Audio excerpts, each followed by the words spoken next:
ओम ओम ओम ओम ओम।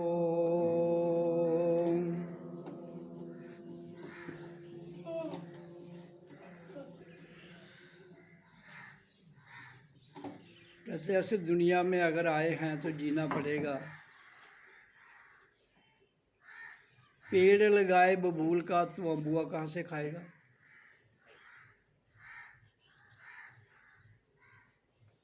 तो इसलिए जब हम जो कर्म करेंगे उसी का फलादेश भुगतना है।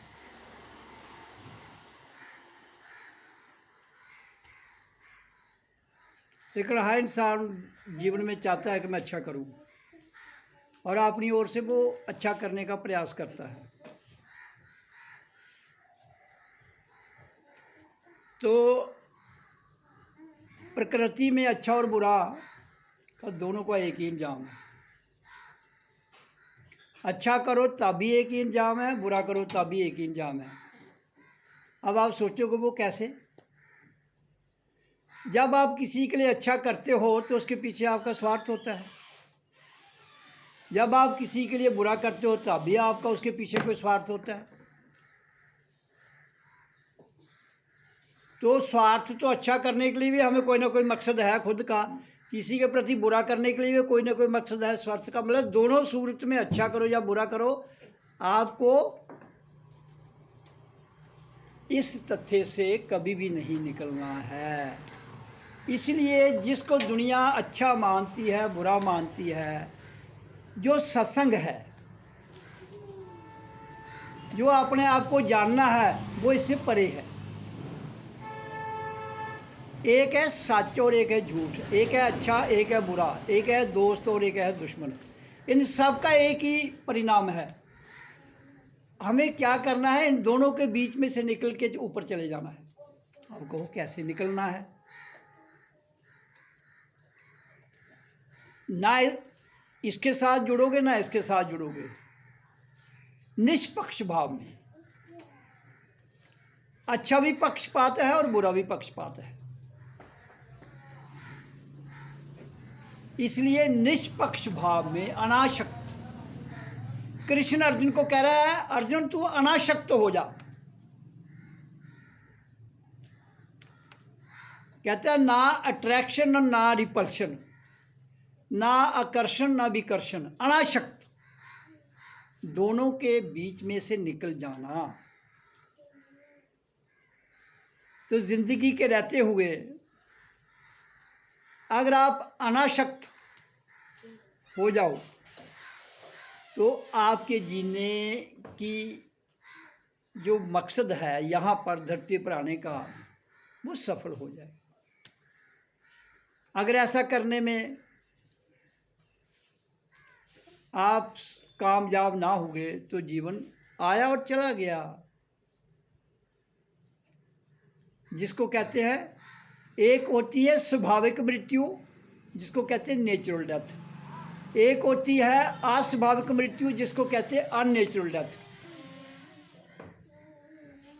इस धरती पर जो आया है उसने शरीर छोड़ना है, चाहे वो संत है, चाहे वो फकीर है, चाहे वो राजा है, चाहे वो रंक है, चाहे वो छोटा है, चाहे वो बड़ा है। किसी एक ना एक दिन सबको जहाँ से जाना है।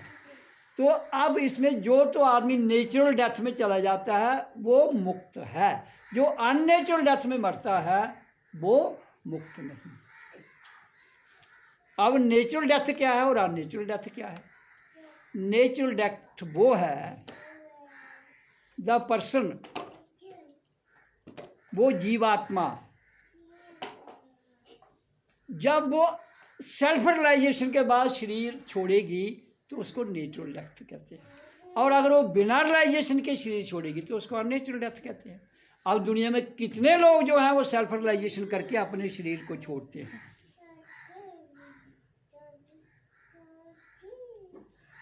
करोड़ों में कोई एक आधा। तो इसका मतलब बाकी जो है वो सारे के सारे अननेचुरल डेथ। इसलिए वो काल की ग्रिप में यहां ही जीवात्माएं घूमती रहती हैं और यहां घूमती रहेंगी तो आपको भी परेशान करेंगी स्वयं भी परेशान रहेंगी। इसलिए सत्संग करने का सबसे जो मेरा बड़ा मतलब है वो यह है कि जिस दिन तुम अपने भीतर अध्यात्म विचार की क्रांति के द्वारा अपनी आंतरिक दशा को परिवर्तन कर लोगे, उस दिन तुम्हें सेल्फ रियलाइज हो जाएगा। उस दिन तुम्हें समझा जाएगी सत्य और सत्य से परे भी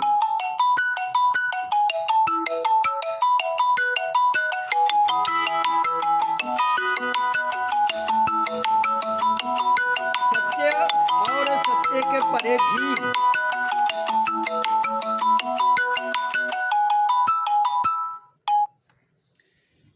सत्य और सत्य के परे भी कौन है? आप स्वयं।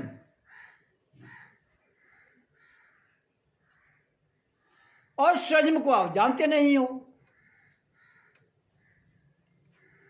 खुद को नहीं जानते हो, दूसरों को जानते हो। तो जब आप खुद को नहीं जानते हो तो कैसे नेचुरल डेथ होगी? कभी होगी नहीं। इसलिए मेरा सबसे बड़ा जो मकसद है जीवन में, सत्संग में चर्चा करने का, वो यही होता है कि खुद को जानो, तुम हो कौन। जब तक तुम्हें अपने बारे में तुम कौन हो नहीं पता चलेगा तो तुम जो तुम्हारा बेसिक चरित्र है उस पर कभी भी नहीं जियोगे। फिर तो आप तथाकथित चरित्र में जियोगे, फिर आप संसार से जो उधार लिया हुआ सौदा है उसमें रहोगे, फिर जो किताबों में पढ़ा है सुना है उसमें ढलोगे। वो आपका जीवन थोड़ी है। आपको अपने जीवन में जीने के लिए स्वयं को जानने की आवश्यकता है, जिसके लिए ओम नाम का शब्द करवाया जाता है, और कोई मकसद नहीं है। ओम नाम की जो ध्वनि है, आवाज है जो, तो आवाज कभी मरती नहीं है, और इसी आवाज के द्वारा हमें जीवन मिला है। तो इसी आवाज के भीतर ज्योत भी है, इसी आवाज के भीतर एक वाइब्रेशन भी है। तो जब प्रकाश, आवाज और ज्योत तीनों मिल जाते हैं तो हम खुद से खुदा हो जाते हैं। लेकिन अब ये तीनों को है सबके अंदर।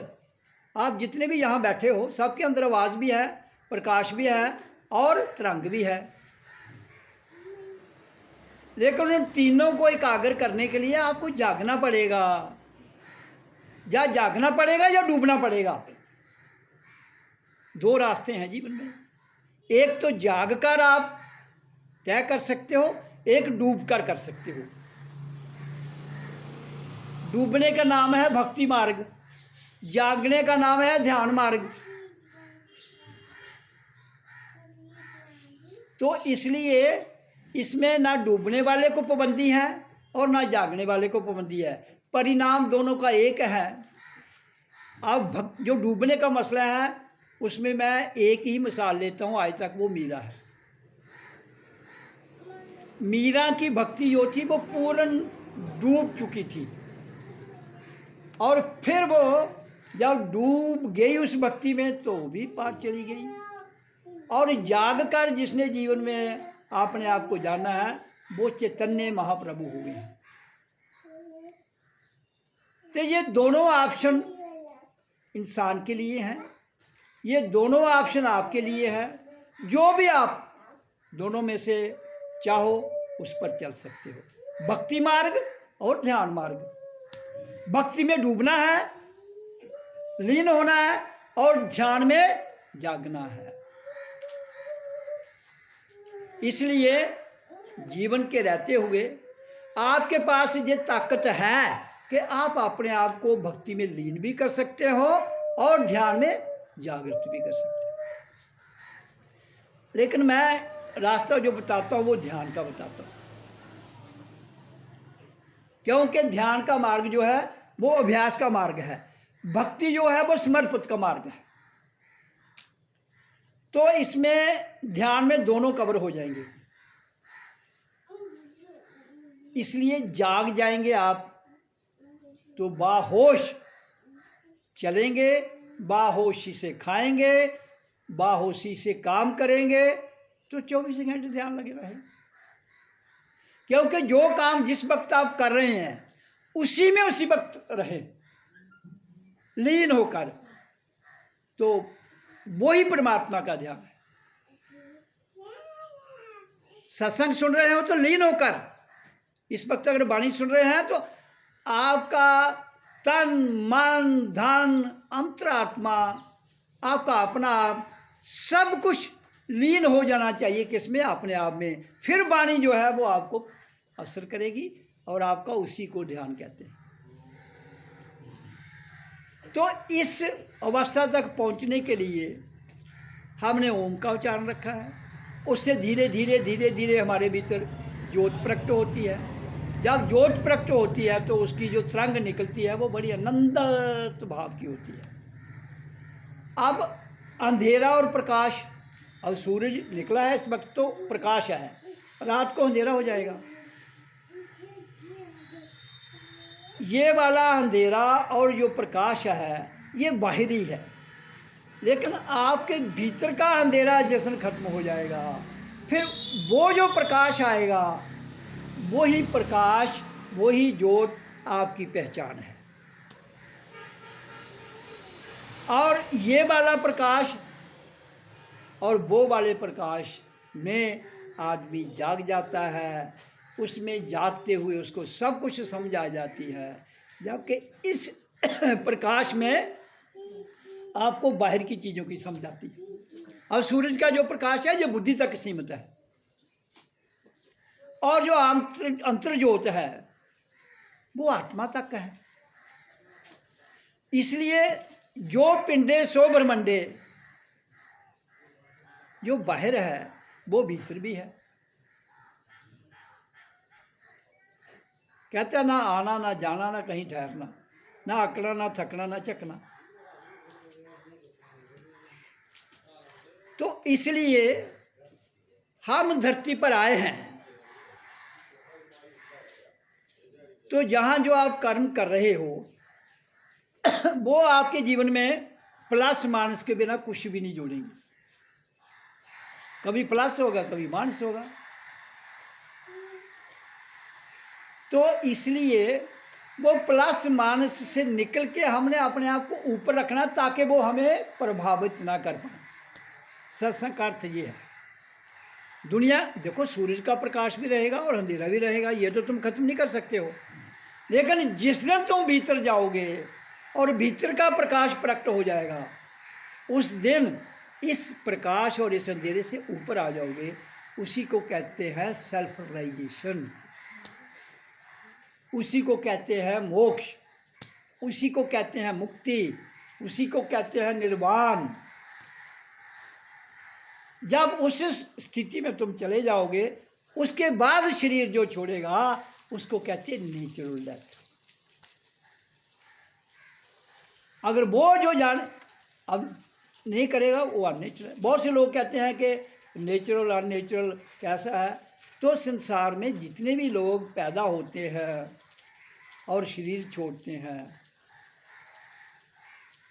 पैदा होने का रास्ता जहाँ से हम आते हैं वो एक ही रास्ता है, लेकिन शरीर छोड़ने के बड़े रास्ते हैं। मूलाधार से लेकर यहाँ तक हम ये 10 द्वार हैं, यहाँ से कहीं से भी जीवात्मा निकल जाती है, लेकिन आने का रास्ता एक ही है।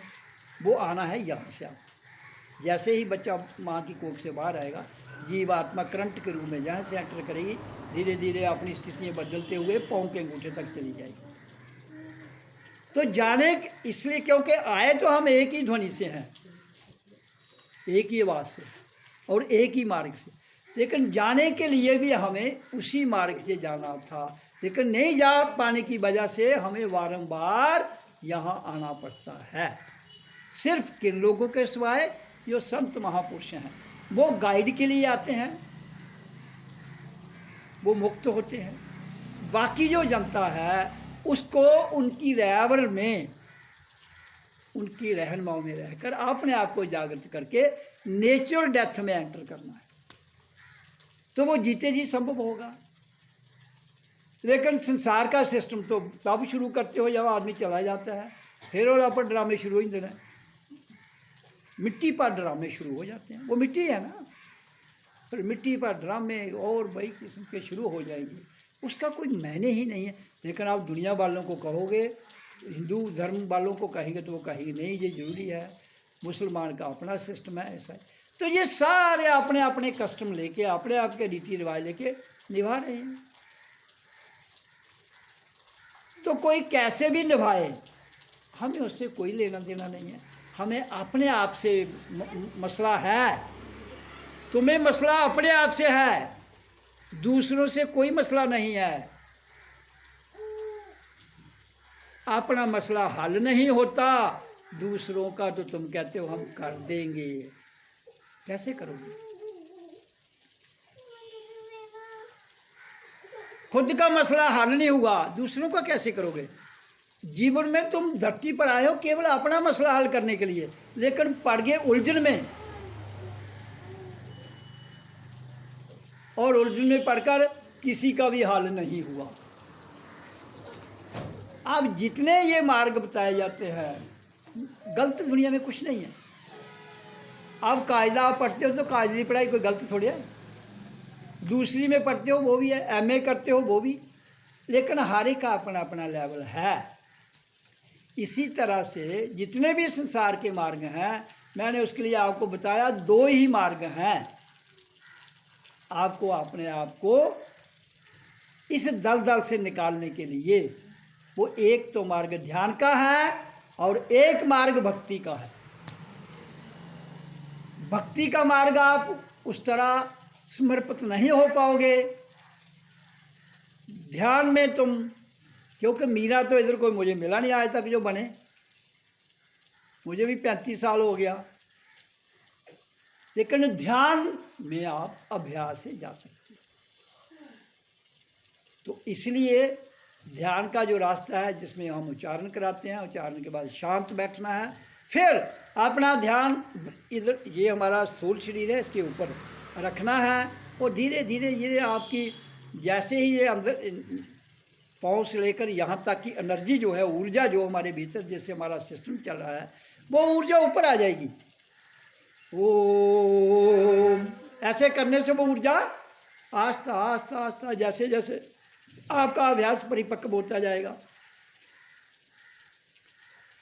उसके लिए मिस नहीं होना चाहिए, कभी हो जाए को नहीं, लेकिन करना रोज है। क्यों कि जीवन रोज है, जीवन पल पल है, क्षण। तो कभी एक क्षण जो आपकी जीवन को परिवर्तन करने वाला हो सकता है वही जीवन आप मिस कर दें, वही क्षण मिस कर दें। तो जब वही क्षण मिस हो गया, फिर वो क्षण कब आए कब ना आए, आप फिर सोचोगे कि यार मैं तो बहुत भजन करता हूँ, असर नहीं होता। वो होता असर इसलिए नहीं है कि वो क्षण मिस कर दिया होगा, कर दिया होता है, इसलिए वो दोबारा आने में साल जल्दी भी आ सकते हैं, साल भी लग जाते हैं, 10 साल भी लग सकते हैं। क्यों कि परमात्मा जब एक मौका आपको जीवन में देता है, वो कहता है उसे मिस नहीं करना।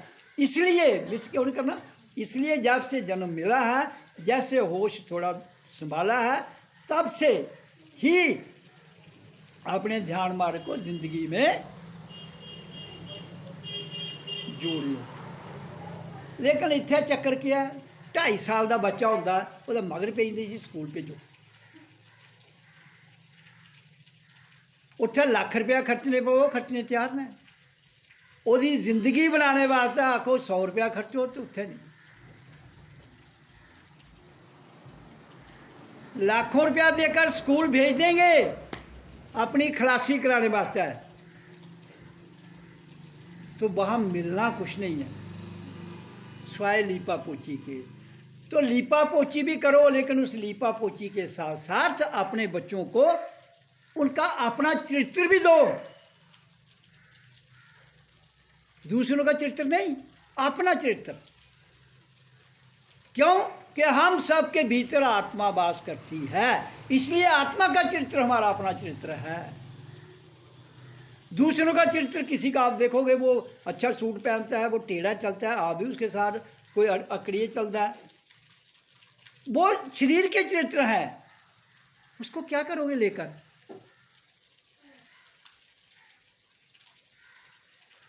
तो जब एक बार अष्टावक्र जब राजा जनक की सभा में गया तो वहाँ राजा जनक ने बहुत ज्ञानी पुरुष पंडित सब वो अपने एरिए से बुलाए थे। तो उनको पूछ रहा था, भाई मुझे बताओ कि ज्ञान क्या है, हम क्या है। तो चर्चा कर रहे थे वो सब।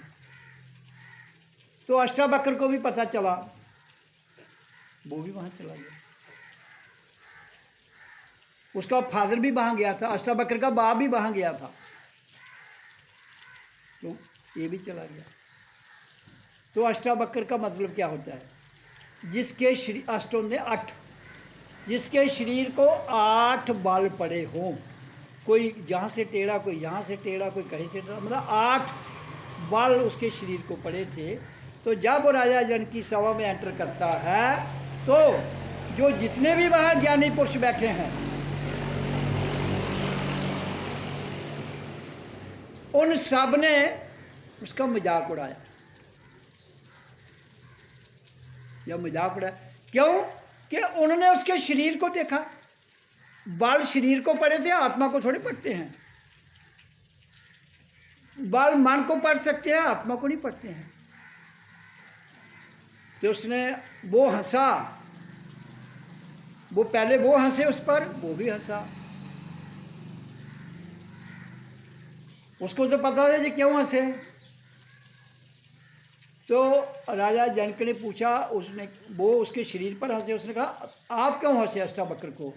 उसने कहा मैं इसलिए हंसा हूँ कि जिनको तुम कहते हो मुझे ज्ञान की परिभाषा बताएंगे, परमात्मा की, आत्मा की परिभाषा बताएंगे, तो ये तो चमारों की टोली तुमने बिठा के रखी है। क्यों? क्योंकि ये शरीर की पहचान कर रहे हैं। चमार को तो शरीर की, वो ही उसी को पता चलता है, वो शरीर को देखते हैं। तो तू राजा जनक ज्ञान कहाँ से लेगा इनसे? तो इसलिए मेरा कहने का भाव यहाँ ये है कि आत्मा का चरित्र जो है वो सिंपल है।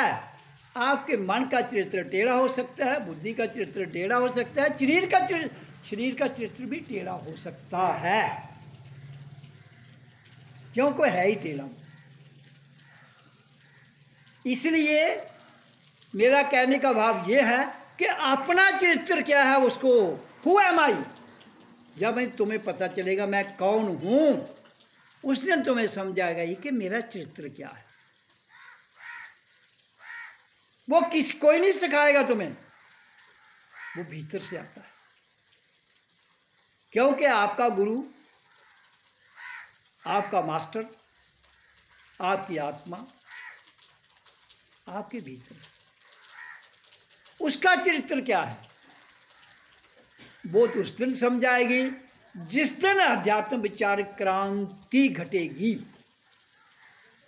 जो विचार आपके पहले थे, संसार से लिए थे, किताबों से सुने थे, और लोगों से सुने थे, उनकी जगह जब विचार बदलेंगे और प्रकाश प्रकट होगा तो विचार बदल जाएंगे। फिर वो जो विचार आएंगे उसको कहते हैं अध्यात्म विचार क्रांति, और उसके आधार पर जो आपका चरित्र होगा उसको कहते हैं अपना चरित्र। आपकी सोच बदल जाएगी, आपका भीतर से अंतःकरण का सिस्टम बदल जाएगा, और फिर आप सामने खड़े हो जाएंगे तो आपको अपना आप ही दिखेगा, दूसरा कोई नहीं दिखेगा। और जिस दिन तुम्हें अपना आप दिखता है उस दिन तुम उसका चरित्र ले लो।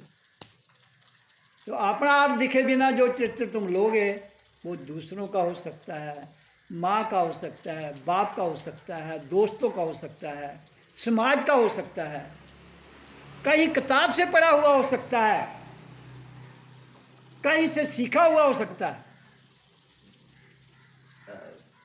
इसलिए मेरा पूरा फोकस सत्संग का इसी पर रहता है, अपना चरित्र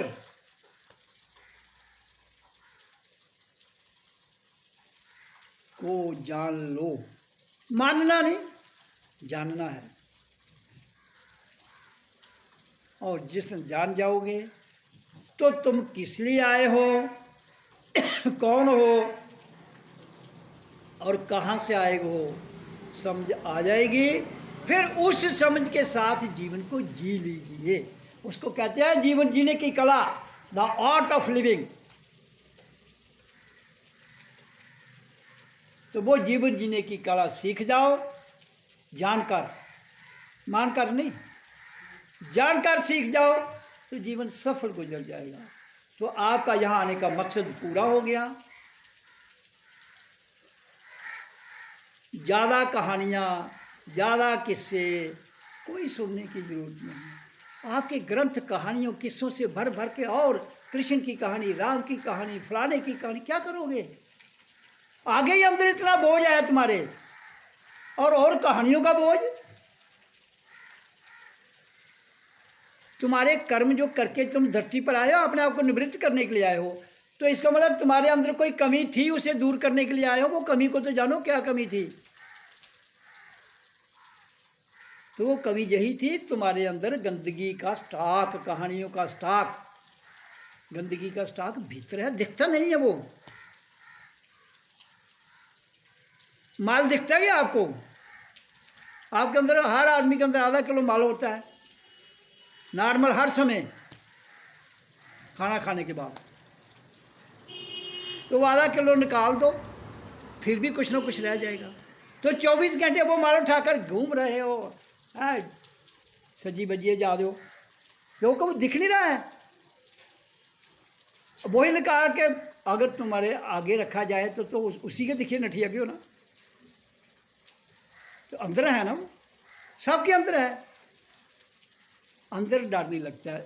पर्दे में रब राजी, कहते हैं ना, पर्दे में रब राजी। तो पर्दे में चल रहा है दुनिया, चल रही है अंधेरे में। तो मेरा यहाँ सत्संग करने का सबसे बड़ा जो अर्थ है, अपने आप को जानने का प्रयास। जीवन गुजर रहा है, जीवन रुकेगा थोड़े। सूरज रोज चढ़ता है, रोज डूब जाता है।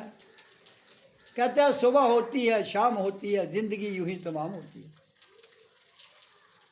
कोई नहीं, ये जो तुम्हारे आगे पीछे बैठे हैं ना, कोई नहीं तुम्हें बचाने के लिए आएगा। खुद हिसाब देना है, अकेले अकेले। इस वक्त इधर दुनिया से दोस्ती है, चलो यार तुम ही चल सत्संग, मैं भी चलना, रोली रोली पुजींदा आदमी। लेकिन वहां अकेले ही जाना है। तो जब आपको पता है कि अल्टीमेट यात्रा है जो है वो अकेले करनी है, तो उसकी तैयारी जो है वो जब बच्चा 5-6 साल का हो जाता है उसको शुरू कर देनी चाहिए। अब माँ बाप सिखाएं, उसे बताएं तभी करेगा। और डंडा देइए तो उसकी किताब, थैला, फुलके, टाफियाँ, पैसे, गड्डी, बूट, जराबा, नमी वर्दी ले तो भेज दे। लेकिन जो उसका अपना जीवन है वो छीन कर, उसका अपना करैक्टर छीन रहे हैं हम। तो नकली करैक्टर देखकर उसको भेज देते। वो बाहरी करैक्टर है, लेकिन बाहरी करैक्टर में ही अगर जीवन रह जाएगा, भीतर का अपना करैक्टर नहीं लोगे, तो वो जी, आप प्राइम मिनिस्टर हो, आप प्रेसिडेंट हो, आप कुछ भी हो, आप राजा हो, किंग हो, तो आपका जीवन बेकार है। इसलिए कोई भी किसी भी पदवी पर हो, अपना करैक्टर जानना बहुत जरूरी है उसके लिए। और फिर वो जो करैक्टर तुम जान जाओगे, उस पर अमल करके जीवन को निभाइए, तो जीवन में आपको आनंद मिलेगा। अनासक्त, जहां मैं बात कर रहा था, निष्पक्ष, उसी को आनंद भी कहते हैं। और आनंद का है, ये किसी का अच्छा करोगे उसमें भी आनंद नहीं मिलेगा, बुरा करोगे नहीं मिलेगा, वो टेम्परेरी। जब तक आपको स्वाद है, मैं उसकी 2 बातें इधर की, 2 इधर की, 2 मिनट के लिए, वो उससे आपको निष्पक्ष भाव में ही आनंद मिलेगा, अनासक्त भाव में ही आनंद मिलेगा, नहीं तो नहीं मिलेगा।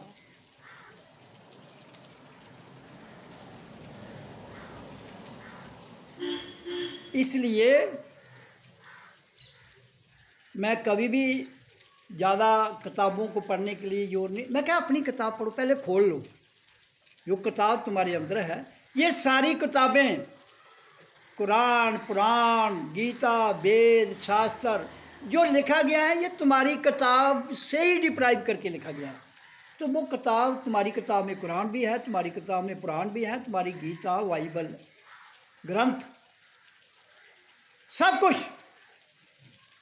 तुम्हारे पास है। लेकिन फिर भी तुम वो अपने जो पास है उसे ढूंढने का प्रयास नहीं करते हो, दूसरे से उधार लेके सौदा काम चलाना चाहते हो। काम चलाऊ सरकार जो है वो कितने दिन चलेगी, ज़्यादा देर नहीं ठहर।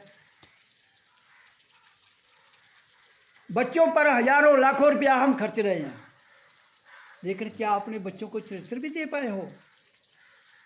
आप क्या समझते हो जो युग आ रहा है, ये जो आपके बच्चे आ रहे हैं, नई जनरेशन, ये माँ बाप को बोलने में नहीं देंगे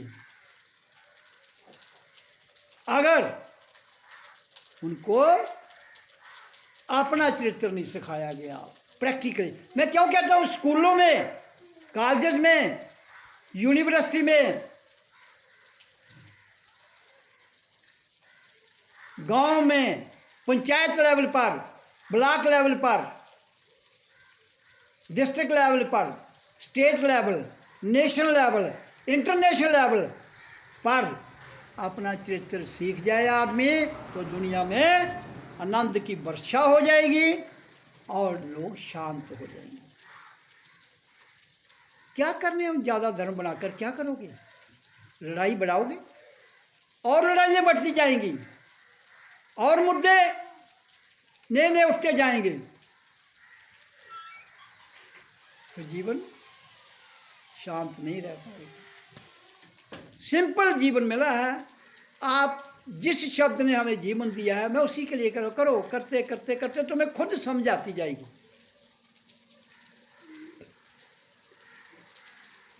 और जहाँ नहीं आती वहाँ एज ए गाइड पूछ लो। अब यहाँ मेरा हाल है, अब 10 साल से हो रहा है सत्संग इसी स्थान पर।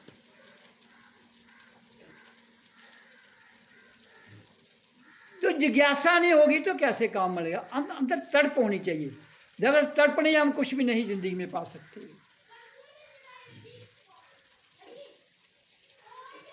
तड़प के साथ आना और एक किसी को खुश करने के लिए आना या रूटीन में आना।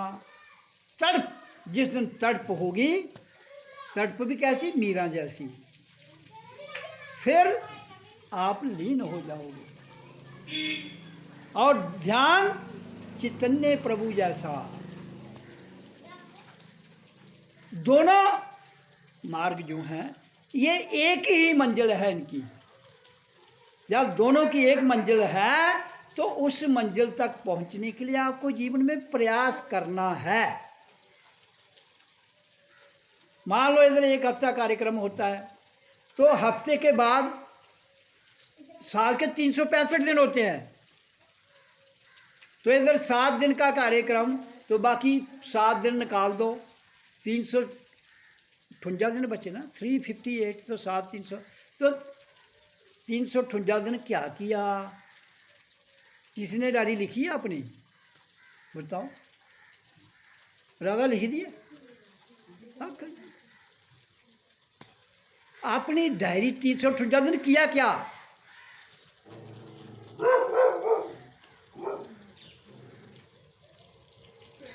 लेकिन गप्पे लगाने के लिए समय है।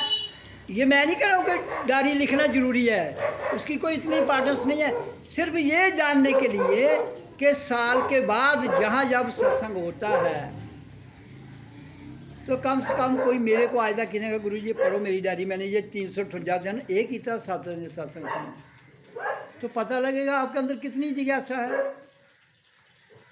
पता लगेगा आपके अंदर कितनी तड़प है।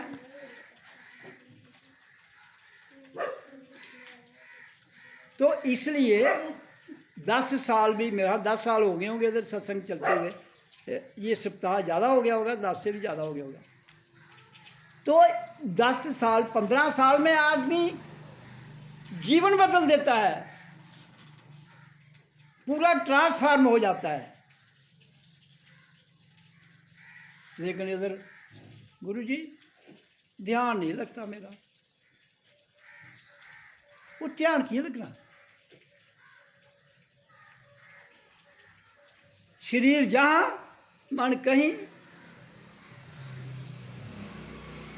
तो जहां भी तुम बैठोगे ध्यान वहां ही लगना चाहिए। घर में बैठो घर में, इधर आए हो इधर, कहीं और जाते हो उधर। ध्यान का अर्थ क्या है? मैंने तुम्हें पहले ही बताया कि जो काम कर रहे हो वो काम और आप और जो किया जा रहा है वो तीनों एक हो जाए, वही ध्यान। फिर बाहर की शक्तियां एंटर नहीं करेंगी, दूसरे शक्तियां उसमें आ नहीं पाएंगी, तो आपको कोई ध्यान डिस्टर्ब कर ही नहीं पाएगा। डिस्टर्ब कब होता है? जब हमारा मन, जब हमारी बुद्धि, जब हमारी इंद्रियां ये अपने अपने विषयों में कार्य रहती हुई उलझी जाती है। अब आंख का विषय देखना, अगर आपको, हमें किसी को देखना नहीं चाहता हूं, आँखा बंद कर लेना, वो देखना क्यों ना, कुछ नहीं होगा। आपकी आंखें खुली भी रहें फिर भी आप अपने आप को देखो।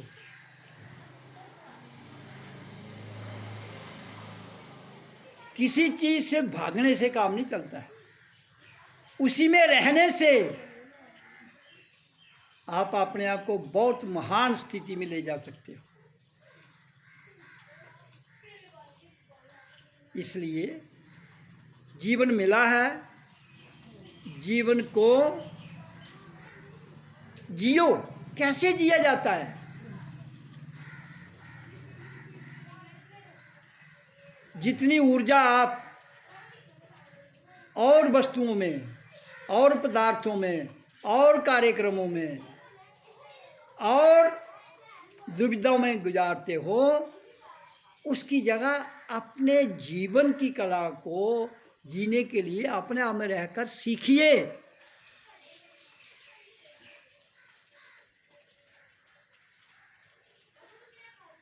तो आप जब लीन हो जाएंगे, डर निकल जाएगा, वहम निकल जाएगा,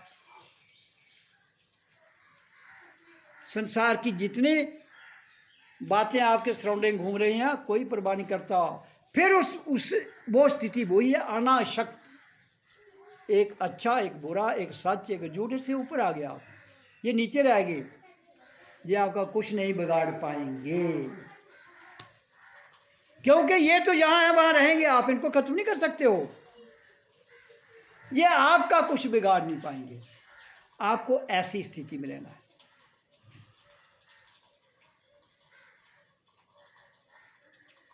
अब कृष्ण की नीति की बात आए तो कृष्ण ने जो दाव पेच, जो दुनिया का झूठ, जो दुनिया का सच, जो हेरा फेरी की है, दुनिया में किसी ने नहीं की है।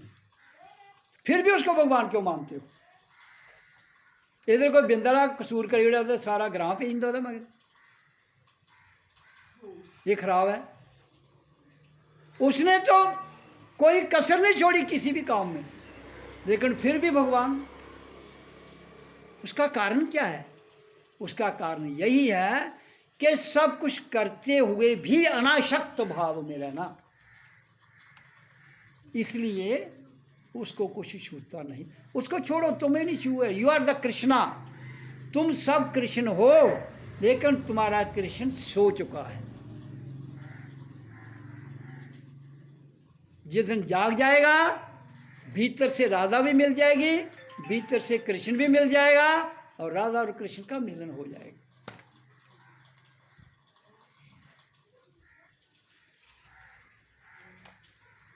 तो नकल इतनी तकड़ी हो गई है दुनिया में, कहानियां, नकल, किस्से,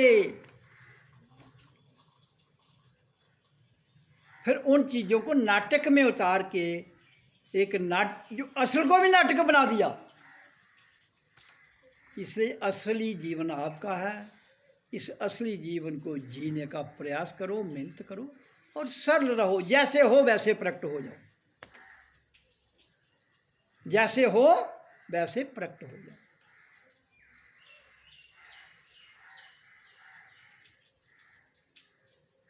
तो ऐसा करने से ही आपको जीवन की असलियत की समझ आ जाएगी, जीवन के सच का पता चल जाएगा और अपना चरित्र क्या है उसके बारे में जानकारी हो जाएगी।